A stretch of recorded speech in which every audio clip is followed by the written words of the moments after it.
Now streaming on HBO Max is the documentary Navalny. And side note, every time I saw this in the listings or printed anywhere, I thought it was Naval New York. And I thought it was about ships in the harbor in New York City or about some kind of clothing brand or something. And apparently it's not. This is about Alexei Navalny, who was opposition leader, somebody running against Vladimir Putin in Russia to become next president of Russia, to try to bust up the corruption. And he was a very harsh critic of Putin. And like allegedly many harsh critics of Putin, something not great happened to him. He was on a flight from point A to point B, maybe to go to a rally or to go to do something important, and he fell extremely ill on a plane, and it turned out he had been poisoned with a Russian military-grade nerve agent.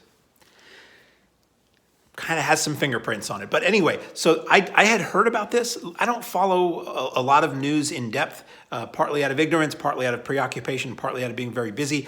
So I love it when news stories that I kind of heard about get a very nice, concise documentary or documentary series made about them, and then I can dive deep and just get the whole story or the whole story up to now. So Navalny, this documentary is very interesting in that it was made before the poisoning happened. Documentary crew had already been following him for whatever reason, because I guess he was this big threat to Putin and somebody was just documenting that whole issue. And I think to a degree when they shot this, they knew he was in danger. They had Navalny and his family and his team's full cooperation and participation in doing this. And indeed, there are moments in this where he says, he records a message to be included in the documentary if he winds up being killed. And this thing is terrifying. He has a great, strong will and good sense of humor about, who he is and what he's done and what he's going to do and what he's trying to do and what's happened to him.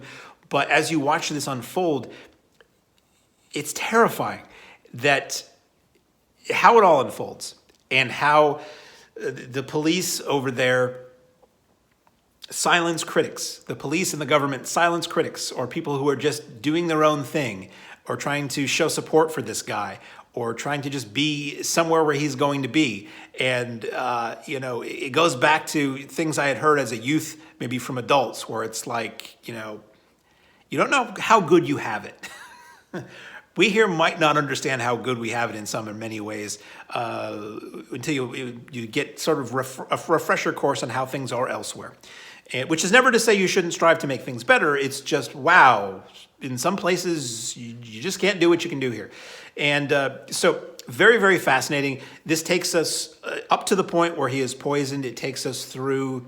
And again, if you don't know this story, you don't necessarily know where this is going to go. Now, it is framed throughout with a then contemporary interview with Navalny. But I will say the story goes time-wise beyond when they shot that. So you do see up to the point this film was released what happened to him and if he made it and how far he made it and what's going on. So it's just fascinating. It's a story that I don't know. It's a little bit of very recent history that I didn't know, and it is incredibly compelling. What somebody had said online that was the reason I wound up watching this is they said this plays like a political thriller. This plays like a movie. And it does. And there's a sequence where Navalny is essentially, they refer to it as pranking. He and his team are going to try to prank. They find out who poisoned him, the actual agents who did it, through a pretty ingenious method. And they decide to prank them pretending to be a Russian official to see if they can get them to say on tape how they did it. I'm not going to say any more than that, but it was amazing to watch. This is really, really good. It's on HBO Max, so you have to have HBO Max to see it. I don't think this is played in theaters. I don't know if this is the kind of thing that might wind up being Oscar nominated, and if it does, maybe it'll go into theaters. But usually things that premiere on HBO Max, unless you see it at a festival or very special, one-off screening here and there, they tend to just be streaming only. So available on HBO Max, highly recommended, is Navalny.